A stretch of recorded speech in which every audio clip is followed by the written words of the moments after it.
Welcome everyone. Welcome to yet another first flight.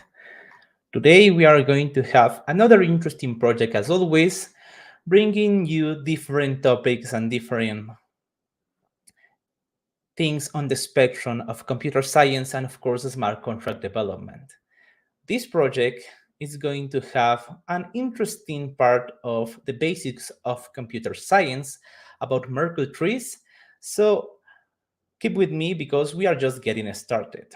As always, let me share my screen to show you what the project is about, the things you need to know, and how you can get started by and audit this project. So let me share my screen real quick. And here we have. So please, as always, go to the official Codehouse page. Under first flights, you are going to find the first flight number 14, AirDropper. AirDropper is a gas-optimized protocol built to assist with token distribution on the Sync era chain. This is interesting because this is the first flight on which we are going to be using Sync, so it's going to have its nuances as you are going to see later on this live stream. So let's go to the bottom. As you can see, this project is kind of easy in terms of on the nslog because it just has 62 lines of code with a complexity score of 66. But trust me that this project has its own complications, which are not 100% related to the smart contract itself. So as always, I'm going to get for granted that you know how to code and how to clone a repo. Go to the official project on GitHub that you can find the link on here, clicking by view repo, clone the project, and please open it on your code editor. As always, we like to use Visual Studio Code. So let me open my Visual Studio Code and let's go to the top. So let's see what this project is about. Our team is looking to airdrop 100 USDC tokens on the Sync era chain. Again, check Sync because this chain has its own nuances with 4 lucky addresses based on their activity on the Ethereum L1. The Ethereum addresses are these ones. Each address will receive $25 or 25 USDC tokens. The code base was designed and deployed on the Sync era chain and therefore use the Sync Foundry fork. So first, let me go to it. Don't forget to check this. This is also in the documentation. Foundry Sync. If you already have Foundry installed on your system, you are going to need to install Foundry Sync to make it compatible with this layer 2 chain. You have all the documentation here, and of course, you have the installation process. You need to clone another repo, go into it, make the file runnable with chmod. This is a standard Linux/Unix commands. If you're on Windows, please do use WSL as I am doing. And you can install Foundry Sync to make your framework compatible with this chain. Then let's talk about the actual smart contract. We have something called Merkle airdrop.sol. We have a single smart contract, Merkle airdrop.sol, that we think looks very good. It's based on the Uniswap Merkle distributor, and it uses Merkle proof to verify that the user is eligible for an airdrop. The way users claim their airdrop is by calling the claim function and passing their address, the amount they are eligible for, and a Merkle proof. This Merkle proof is kind of interesting, and I'm going to explain it further later on. The claim function requires this amount of it as a fee to be paid to the owner on the contract, and it's going to be called on a function called claim fees. So why we are using a Merkle proof instead of just using this simple mapping, right? You can just create a map, say this is the allowed addresses that can withdraw it from this airdrop, and if the Boolean parameter is true, okay, you are eligible. The problem with this is, for example, if your airdrop has 10,000 of eligible addresses, you will have to call this function add eligible 10,000 times, which is really, really heavily gas costly. That way, we need another way to solve this issue. So we need the Merkle-proof airdrop to work. You don't need to know what a Merkle tree is, but it's really important for you to understand how it works if you want to be more successful on this first flight. Also, we have a makemerkle.js file, which is not on the scope on this audit. However, it will create the base of the hashing on the Merkle tree, as is said here. Of course, you are going to need to have Node.js installed and specifically the yarn package and run this makemerkle.js, but using yarn run makemerkle, which is going to generate the first hashes or the first node of the Merkle tree. So let me explain a little bit how this Merkle stuff works. First, you are going to also have this on the documentation, but please go and check the Merkle tree explanation on Wikipedia, which are going to give you the basic rundown about what Merkle trees are. Also, please check the Solidity by example about Merkle trees, because this is a basic implementation of a Merkle tree on Solidity. And I'm also going to recommend you to check this blog on decentralizedtoast.github.io that actually I'm going to copy and paste here for you to be able to check it out. Give me a second. There you have. But basically, more or less, what is a Merkle tree? A Merkle tree is a binary tree of data on which you have first a scenario on which each node has two childs or two leaves. That's why it's binary. And the node or each node has a hash component. The hash component is the combination of the hashes of its two child. For example, in this hash, we have hash 3 and 4 is the combination of the hashes of its child h3 and h4. Each node has only two childs, except for the ones on the bottom, because this is the bottom of the tree. And the parent bottom is a combination of the hashes or a representation of the hashes of the entire tree. So as you can see here, we have hash, let me actually make this bigger, hash 1 to 8, which is the combination of all the hashes and a representation of all the hashes on the tree.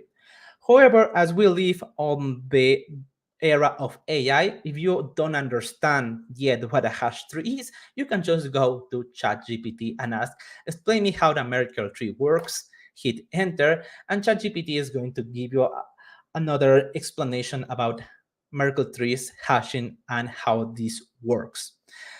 Understanding this, as I said, is really important because it's going to help you a lot when auditing the smart contract. Is not a must, but it's something that you are going to need if you want to get the most out of your audit.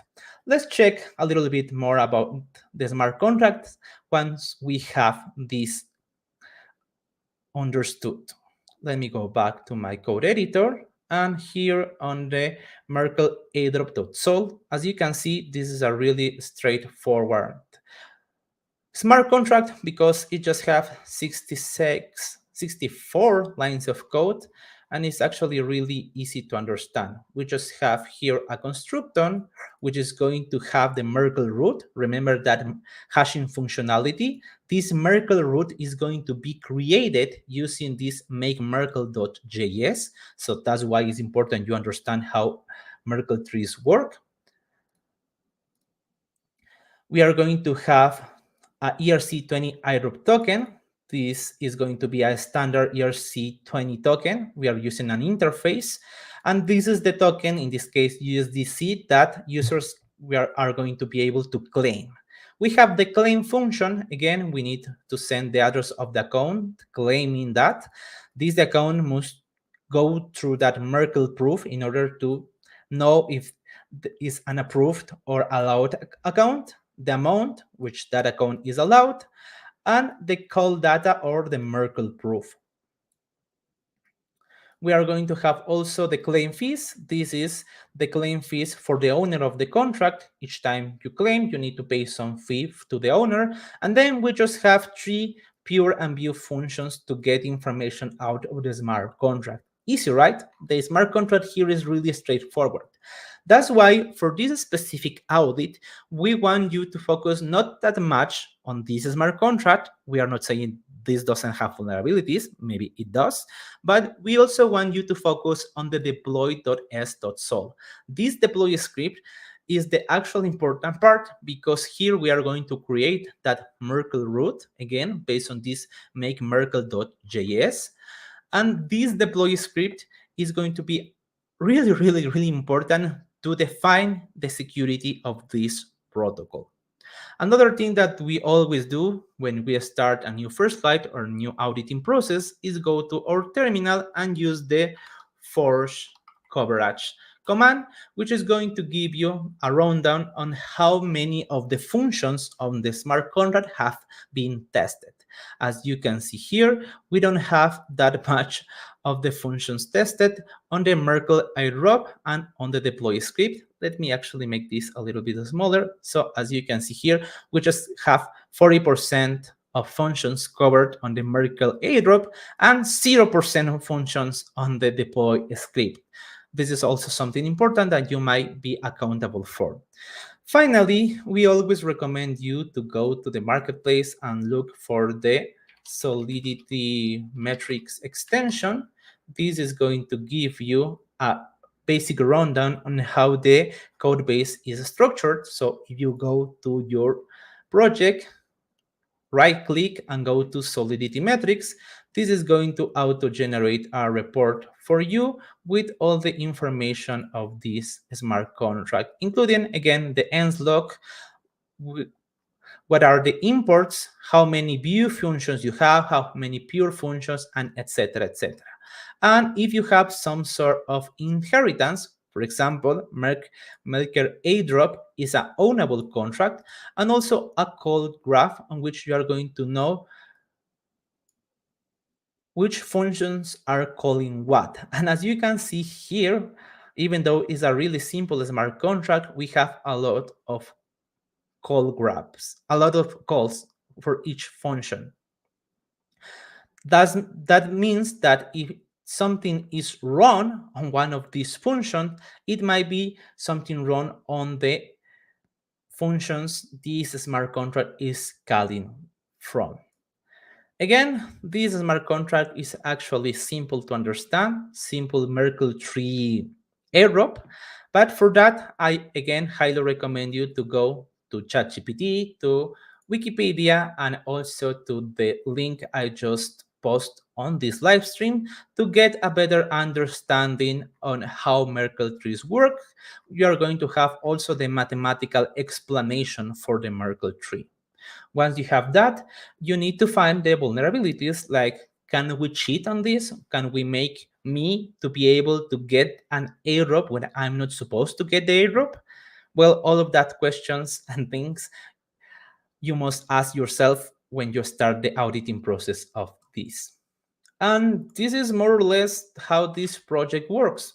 I hope you enjoyed this presentation, this kickoff. Remember, First Flights are our initiative to get more junior auditors on board on the auditing space, giving you interesting projects made both by our community and our team for you to hone up your developer and smart contract auditor skills.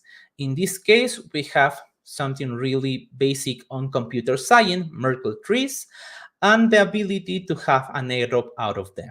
We hope you enjoy this presentation and, of course, that you find a lot of vulnerabilities out of this project. If you have any other question, don't forget that you can go to the Discord of our community and you can ask any question there. Most probably our community superstar Ekios is going to help you with any concern and question you have. We have here something by Shikar. Hey, I was not able to successfully install CK Sync Foundry. The installation process of CKSync Foundry might be tricky because, again, it's a fork of the actual Foundry repo, and it's going to depend a lot if you are using Mac, you are using Windows, if you are using WSL in this case, or if you are using pure Linux. Shikar, I 100 recommend you to post this concern both on our GitHub for the smart contract course on the issues, or you can ask directly on our Discord community. So we are going to be able to catch whatever is happening on your installation and maybe provide a hand on the installation process. Do we have any other questions here? Okay, if not, thank you very much for watching my presentation today about this first flight. Hope you learn a lot about Merkle trees and computer science, and of course, to hone up your skills as a smart contract auditor. How to see a lot of submissions, and you to get a lot of experience out of this first flight. I hope to see you on the next first flight, and that was it on my end. Have a nice day, and see you on the next occasion. Bye bye.